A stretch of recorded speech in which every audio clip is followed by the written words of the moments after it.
যারা বেশি টেনশন করেন তারা এই কথাগুলো মন দিয়ে শোনো।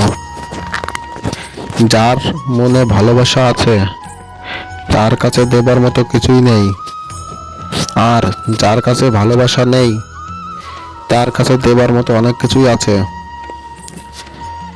যে অন্যের সাথে সম্পর্ক গড়তে চায় তার সাথে কেউই সম্পর্ক বাঁধতে চায় না, আর যে সম্পর্ক তৈরি করতে চায় না তার সাথে সবাই আসে আত্মীয়তা গড়ে তুলতে।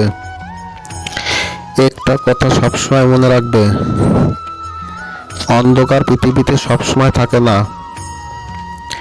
অন্ধকারের পরে যেমন আলো আসে, ঠিক তেমনি আজকে তোমার কপাল খারাপ, কিন্তু কালকের দিনটা যে ভালো হবে না তার গ্যারান্টি কেউই দেবে না। তাই কখনো টেনশন করবে না। ডক্টররা বলেন আজকের দুনিয়ায় টেনশন যারা করে তারা সবচেয়ে বড় রোগী, আর এই রোগের কোনো ওষুধ নেই।